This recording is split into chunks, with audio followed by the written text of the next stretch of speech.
我坚决反对把钱投给他们。我更看好欧洲回来的博士团队。我认为张海潮特别出色。他的 CEO 差点坐牢，你知道吗？好了，你看咱们这样啊，我让秦宇东呢邀请了几位民企资本的代表人物，咱们大家一起来听听他们的意见。非常同意潘局的建议，绝对不能浪费国家1分钱。是。张海潮团队有问题，帮忙，我们考察过的。不是说他们做导航芯片有问题，而是说他们做通讯芯片有问题。啊，薛总，这个估计你听不懂吧？这我听不懂。李东升讲过的，通讯芯片放在手机里的，这个叫市场大，赚钱多。不要听李东升吹，他最大的本事就是吹。那怎么办呀？现在这情况了。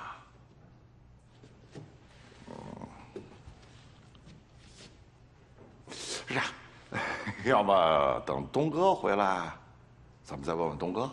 哎呦，那你跟他们说一声吧，这合同先缓缓，我们还得考察。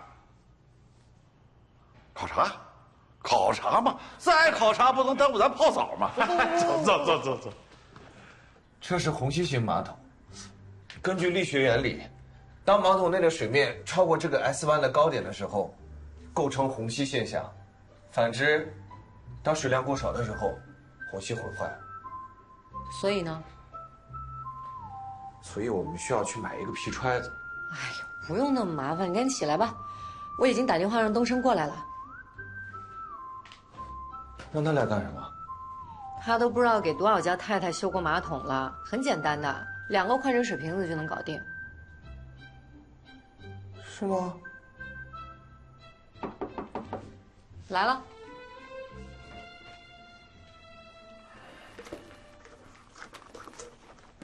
海潮啊，我们在长江的全部融资，应该无法兑现了。为什么？海潮已经有1家上市公司了。那又怎么样？啊，我回来的时候也这么想。咱们团队这么金光闪闪，干什么都不得是全中国第一啊？结果呢，人家不认。我还是觉得有点太突然了。东升，会不会是你判断有失误呢？我不相信以我们团队的实力，人家会不愿意投资我们。之前我们在接洽的时候，大家都谈得好好的呀。我是你认定的 CEO， 我对投资有直觉，我的直觉绝对不会错。今天这些人的犹豫，远胜于当年的周先生，没有达成的可能性，大哥。那怎么办？削减工资，我去融资。削减工资，那我可留不住人才。云溪，这件事呢，你来想办法。我不管你用什么样的招数，从现在开始，你负责后勤。不是，等一下，什么叫从现在开始？他们跟我回来的时候，我可答应他们，工资待遇照旧，我不能说话不算数的。照旧，就您账上那点钱，撑得到我融资完毕吗？长江有钱，我觉得你根本就不需要去。台湾的林光耀先生现在就在香港，我呢订了明天去香港的票。我走之后，你们就会非常清楚地看明白，长江的钱1分都拿不到。现在是什么情况？国内现在这个行业还没发展起来，国外资本我们不想引入，而且现在基本处于风控状态。咱们台湾半导体行业做得很好，有几家公司可能会投我们。大哥，给我点时间，你让我想想办法，行不行？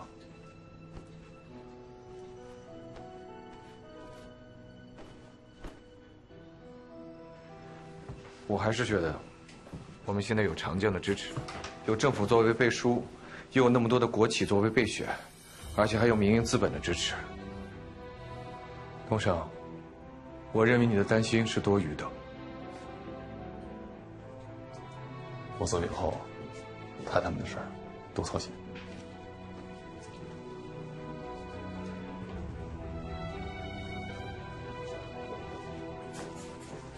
我知道，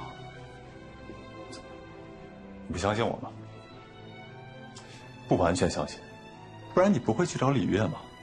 当然，你找他不是坏事，因为你完全不相信他嘛。那你不如就相信我吧，大师哥。啊，我用我的人格给你保证，长江的钱你一分都拿不着。如果你拿到了，我的判断错误，我会负全责。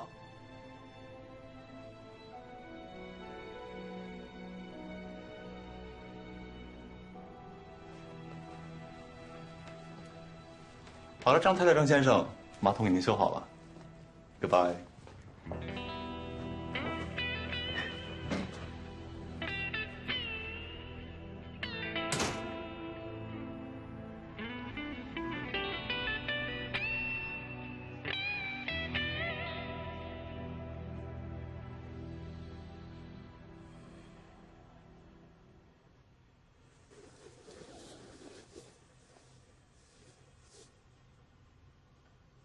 老公，知道你没睡。我看你刚刚的态度，是站在李东胜那边的。我当然是站在你这边的呀。他是你选的 CEO 啊。那你相信他的判断吗？我相信你的选择。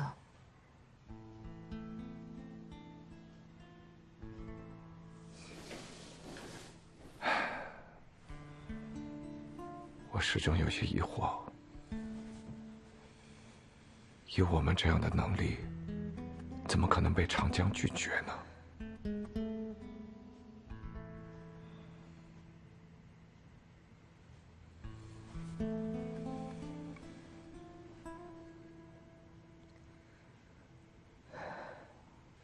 有些人就是这样，不求建功立业，只求不要犯错。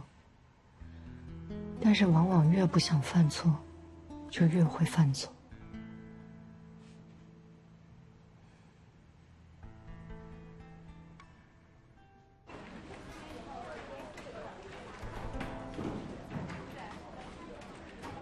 海潮总啊，我们刚刚开完内部投资会，啊，当然了，我们知道你们是精英海归团队，心系祖国，给你们的海归公寓也好，办公场地也好。这些呢，都是为了你们能更好的啊。这说的好像你们很大方一样，办公场地也不是给我们，就是免年租金嘛。啊，是。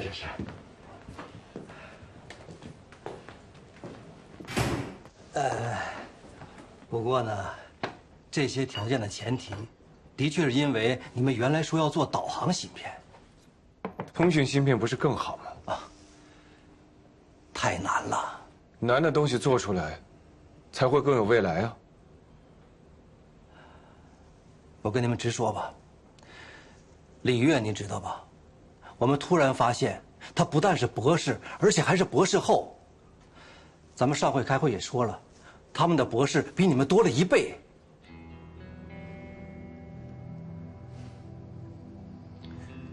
欧洲经济差，收入低，多1倍，很合理啊。但是他们有好几个博士后，你们没有博士后。当然了，这些也不要紧。一个芯片公司的成功，不是看它的人数，更不是看它的学历，而是要看这个芯片公司是否有领军人物。对呀，您说的没错，李跃就是绝对的领军人物。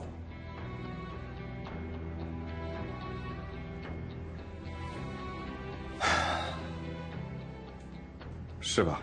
如果您非要做通讯芯片的话，我们政府的投资是要看博士和博士后的人数，这点还请你们理解。如果还是做导航芯片的话，我们领通是不会轻易改变方向的。我们也不是收藏高学历的公司。张总，要是科创的关总支持李跃，我们一点办法也没有。私企也会去支持李跃的，除非你们愿意合作。那再看看吧。哎，张总，他太武断了。让他想想吧。不是说，等会儿我得赶飞机，你还有事吗？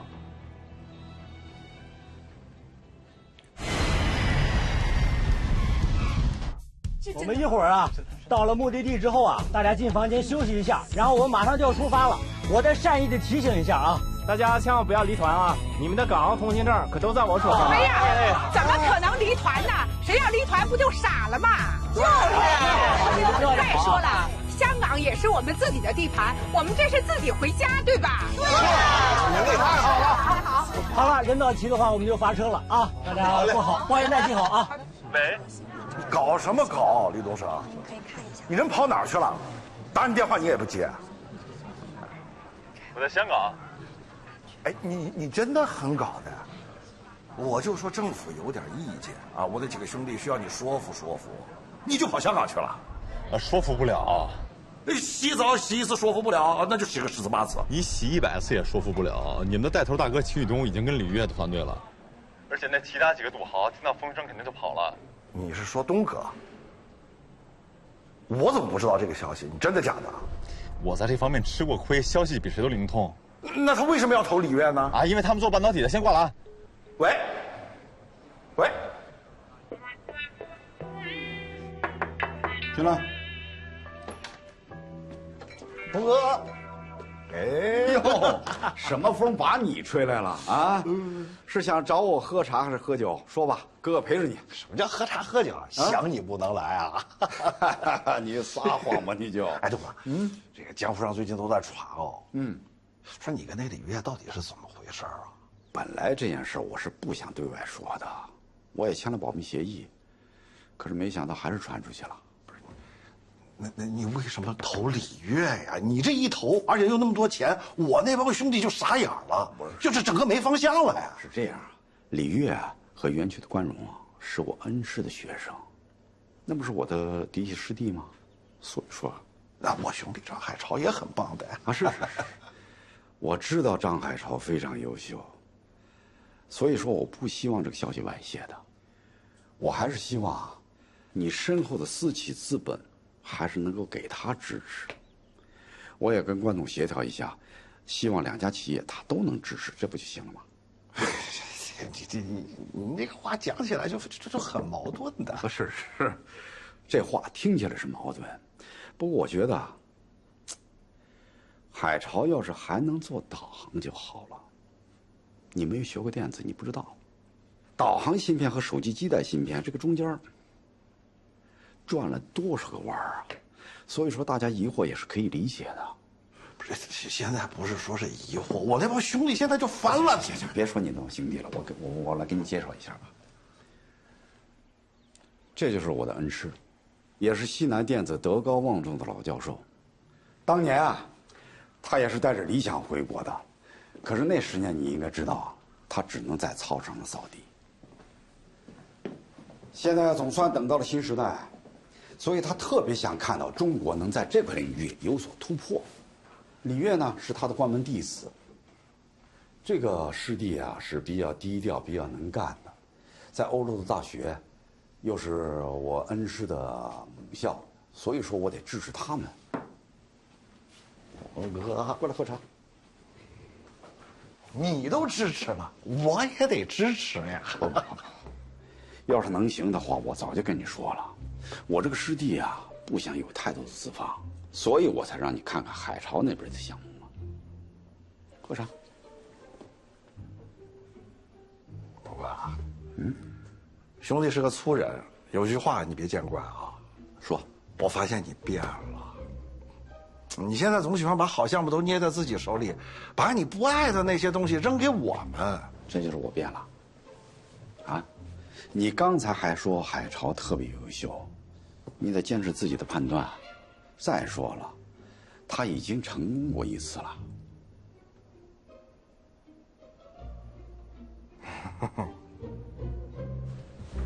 海潮，陈博士今天请假了，咱们测试还做吗？好好的请什么假呀？他说孩子病了。孩子病了？那孩子他妈呢？不能陪孩子吗？我刚才还碰到他了，说去逛街。海潮现在人心惶惶的，林夕已经去医院找陈博士了。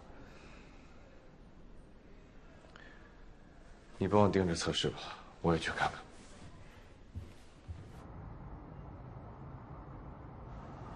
林总，李东升到了。你好。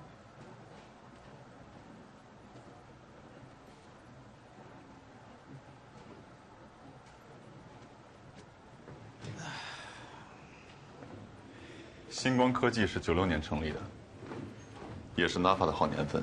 初次见面，不成敬礼。东升总眼光不凡啊，一看就知道是在硅谷待过的，不像我们这些台北在地的，在地啊，动不动就是 Opus One， 俗的要命。是啊，连 Opus One 都能被炒起来，放在 NAFA 肯定没有可能。这就有点像里约的远航科技，也能被轰起来。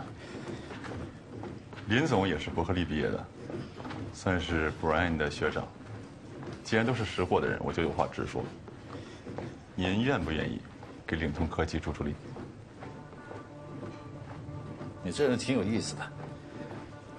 知不知道我们博雅星光做的也是手机基带晶片？只有酿酒的人才知道哪家酒庄最好。手机基带芯片这么难做，不加备胎不好啊。 600万美元，30%股权。看来这个酒啊，您确实不会骗。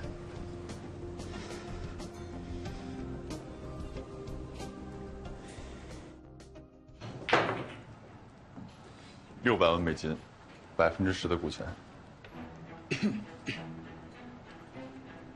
是我刚才跑得多了，还是你这报价高得我腿软啊？ 你们公司为什么会有6000万美金的估值呢？那就是谈不了了。这样，我给您2个小时时间，您考虑考虑。顺便我要提醒您，要不是因为我的合伙人不接受境外资本，恐怕不止6000万这个数。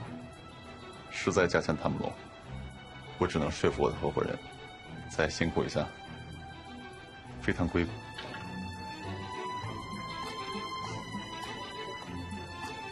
这么酷的吗？没见过这样的呀，搞不清楚路数。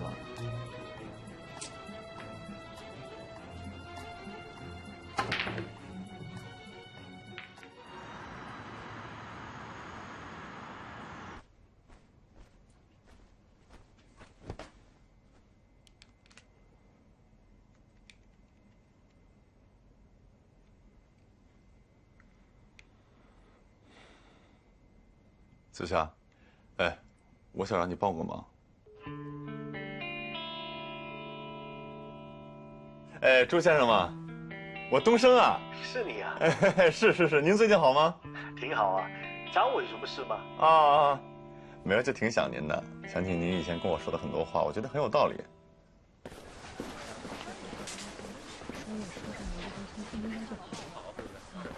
哎呀，这。 孩子怎么会突发脑膜炎？昨天晚上就有点发烧，咱们这边连个出租车也叫不到，我就想，撑过一个晚上再来吧。结果就，以后我的车给你们轮着用。哎，别瞎客气了，就这么定了。带你过来一下。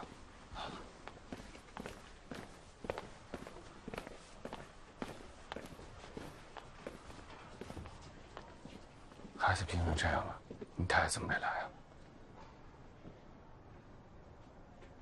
吵架了？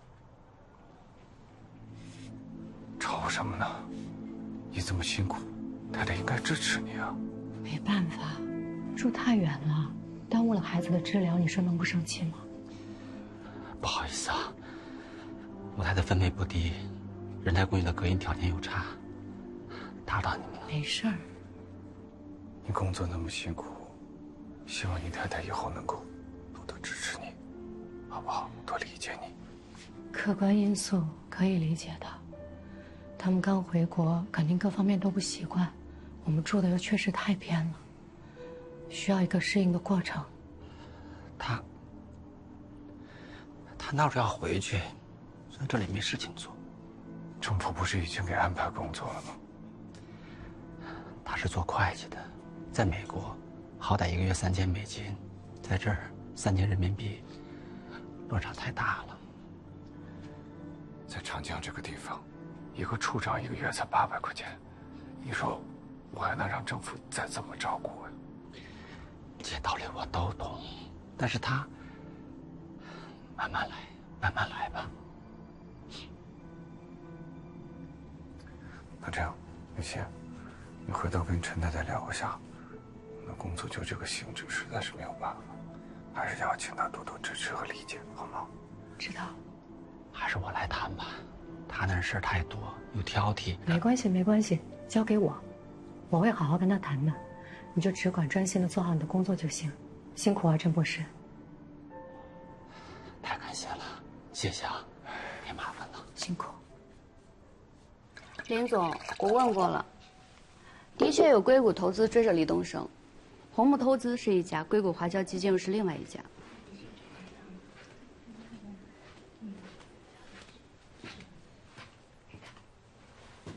林总，怎么办呀？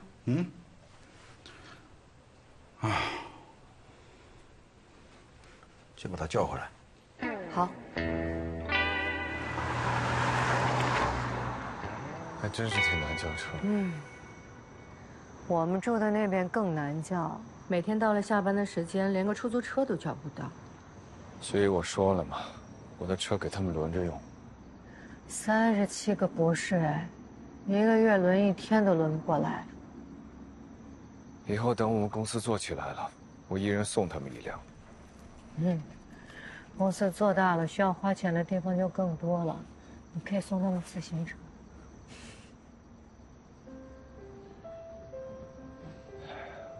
其实不只是我们这样，所有回国创业的人，都面临这个问题。硅谷给员工的福利实在是太好了。现在跟我们回来的是37个人，但这37个人远远不够。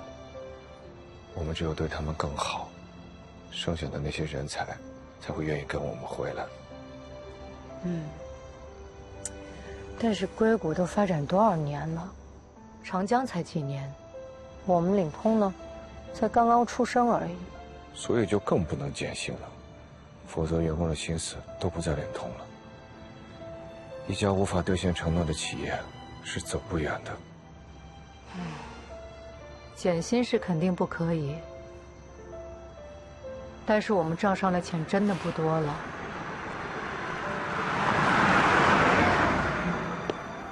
想想办法吧，老板。哎，我都冷了。哎，你别脱了，别脱了，不能把你弄感冒了。帮我拿一下。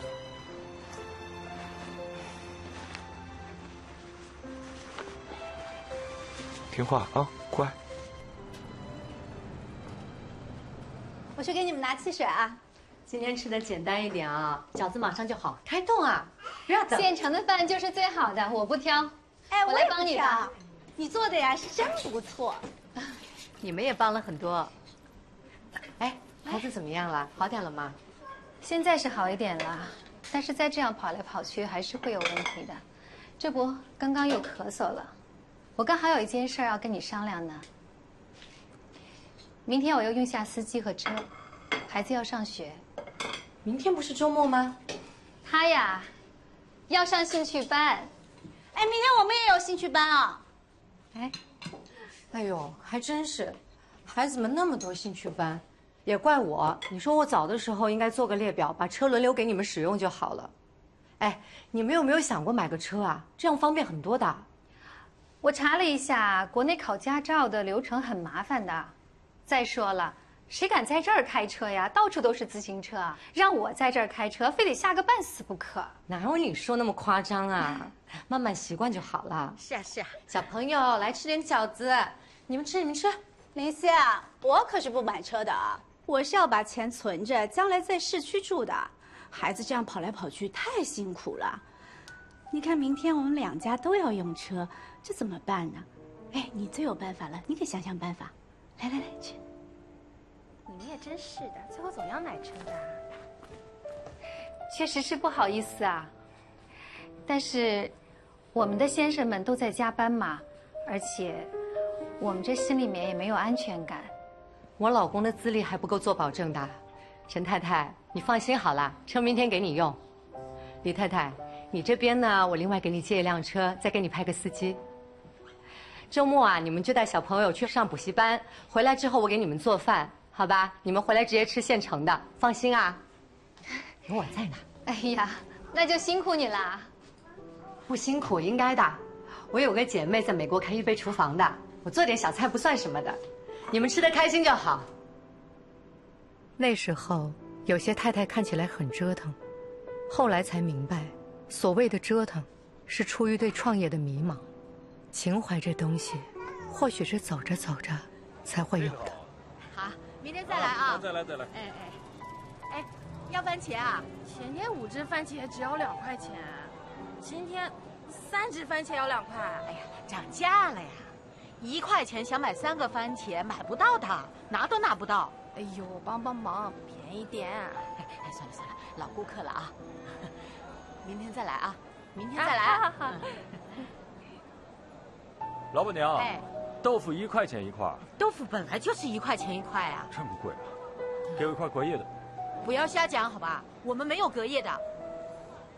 真是，哎，姑娘，你要番茄啊？对，来。哇，好丰盛啊！这是什么呀？香不香？香。这叫全家福。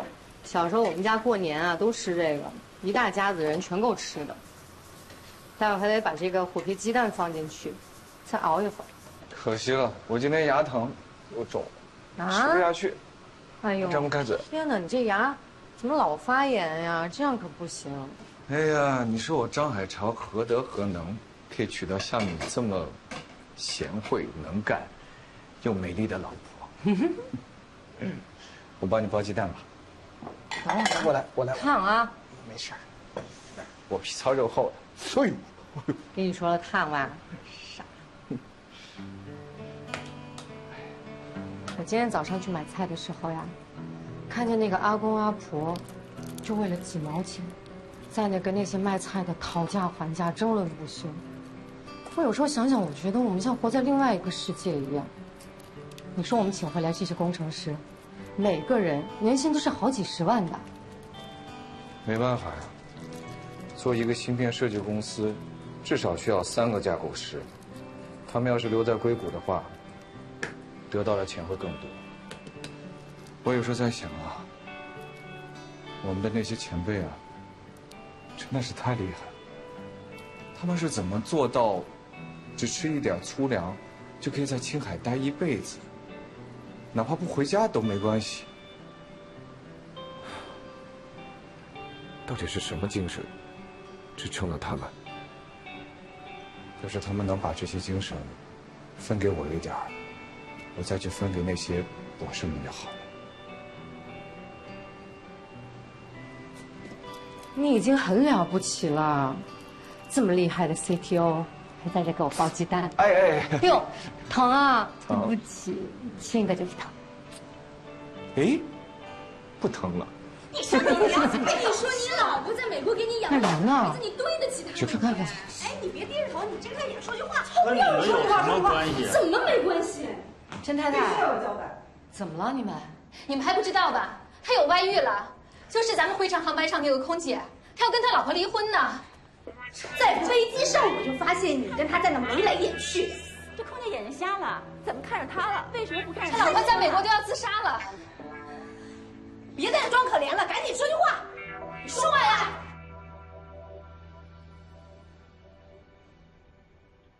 你说你到底想要干什么？啊？你太太一个人在美国，还带着2个孩子。我错了。你知不知道你这么一搞，所有人的太太都要闹着让自己的老公回去？你以为这是私事儿啊？幸亏你太太被救回来了，要不然你还不得被那些人给打死你！我也不想啊。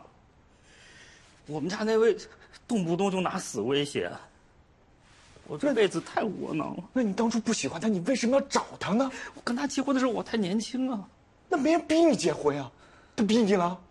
你又不是不知道理工学院女生少，我就一时眼瞎。胡说八道！啊！我跟小丹是真心相爱的，她让我知道了什么才叫女人。别说是在领通了，你这点破事，就算在硅谷，哪个公司敢要你啊？还不立刻就把你都给开了？我回来了。你怎么在这儿啊？你还有脸来我们家呀？出去，不欢迎你。你别对我这种态度。我是架构师，领通一共只有3个，少了我你们怎么办？威胁我呀？行啊，我现在就把你们的事情拿去登报纸，然后再去航空公司举报你们。你以后到哪家公司去，我就闹到哪家公司，我看你以后怎么做人。哎，你干什么呢你？你也少说2句吧，坐着歇会儿。哎，走，给老婆打电话去，啊，道歉去。走走。气人！别生气了，啊。哎，你刚刚去哪儿了？找人去了。啊？我去找那个空姐了。这么迅速？我跟他说 ，Jason 现在已经没有工作了，并且他老婆要起诉他，跟他离婚，让他净身出户。他要是现在还愿意嫁给他，那我佩服，立马给他随个大红包。你这有点胡闹了。嗯，我才没胡闹呢，我这叫有效率。你不相信，你现在跟那空姐联系一下，你看她还敢接电话吗？肯定吓死了。哎，谁呀？喂，啊，李太太。什么？呀，都在啊。嗯，哎。我们刚才在电视新闻上看到了一个上海老太太夕阳红旅行团在香港尖沙咀与当地的居民一起联欢。那上海话和粤语满天飞啊！但是，你们知道我们看到了谁？我们的 CEO 黎东升。他跟着老太太团去干嘛？肯定是他觉得去香港办事不方便，所以才会想出这招的。但是 CEO 为什么要去香港呢？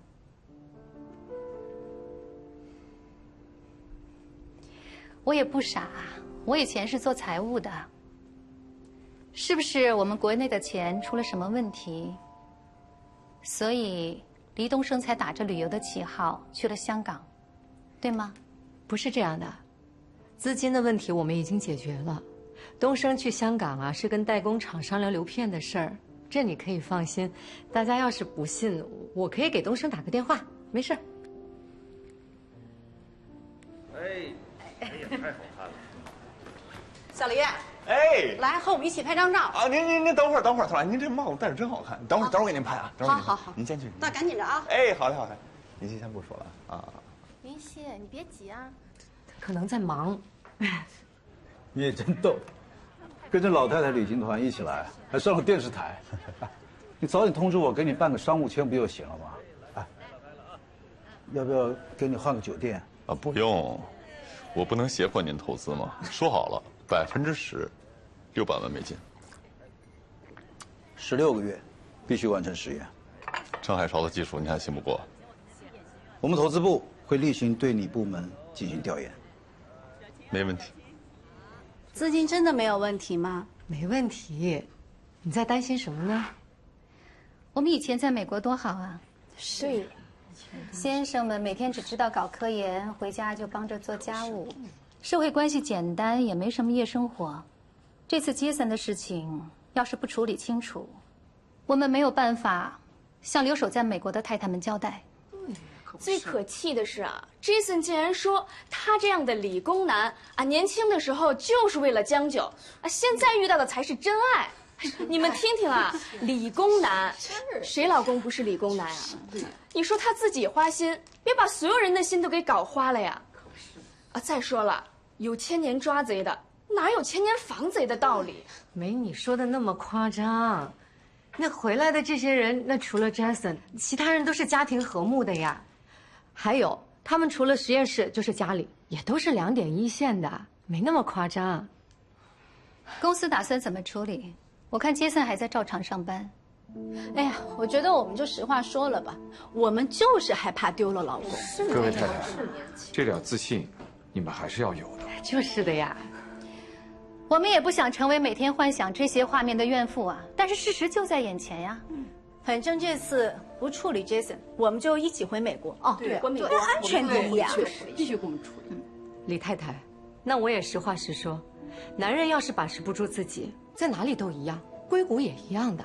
张太太这话说的对呀，难道 Jason 在硅谷创业长了就不搞这些事儿了？就是呢，人不正去哪儿都不正。行，各位太太，我听明白了。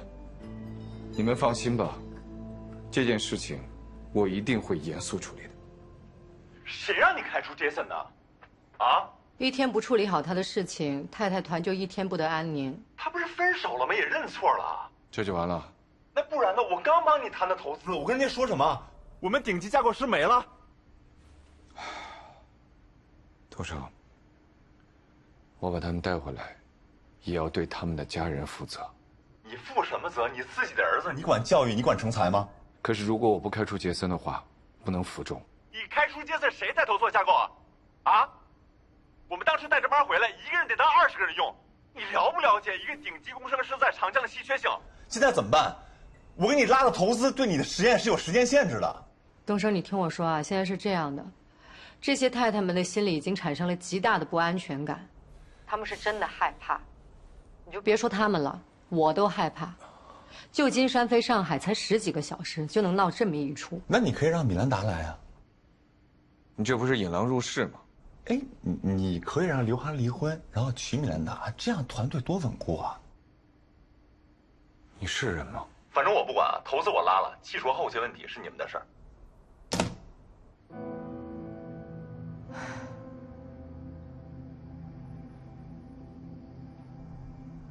回国创业和我们想象中完全不一样。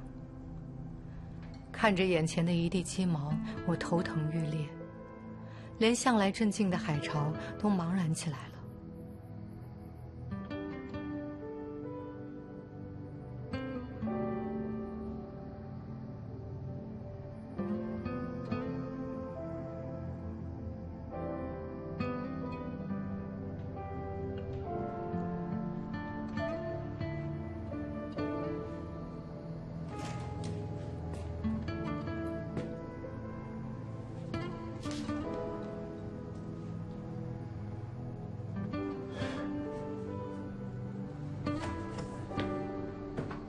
怎么样？这次可以了吧？谁知道这老陈老李不在，这部分我不熟啊。我也不熟啊，不然还是叫海潮来吧。姓陈的，我告诉你，你这叫做叛变。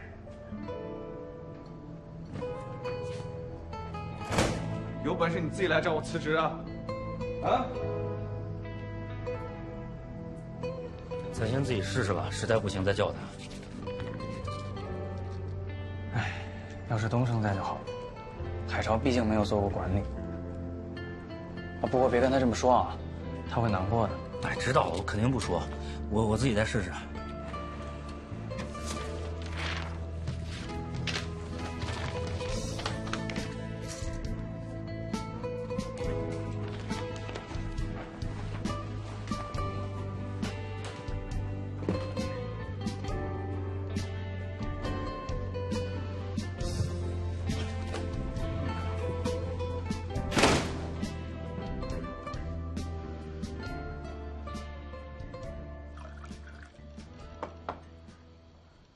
那现在还能有多少个博士留下来？23个。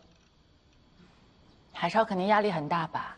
哎，那是肯定啊，没人怎么行？还是得去趟硅谷，把那些人都弄回来。有把握吗？现在硅谷的经济一塌糊涂，说白了，他们回去也未必能那么快就找到工作。我一定要做好万全的准备，说服他们回来。那销售的事情怎么办？交给东升呗。离流片还有一点时间，意向客户他可以对接的。我说啊，你们一个个在这都挺体面的，怎么回去了以后像草台班子一样啊？你看你，妇女主任嘛。那算什么呀？黎东升都不知道修过多少个马桶了，偶尔还得出卖点色相，才能稳住那帮太太团。我现在算是知道了，一个黎东升等于20个名牌包，太重要了。你说他才走了多久，就出了这么大的事儿，难怪当初他老鼠会能开得起来呢。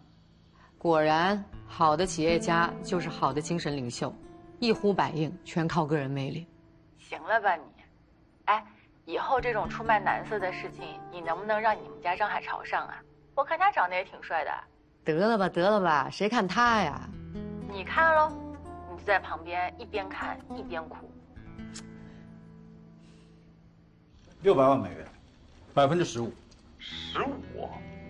林总，咱不能出尔反尔啊！拜托啊，你们团队都出这么大纰漏了，我还不能出尔反尔啊？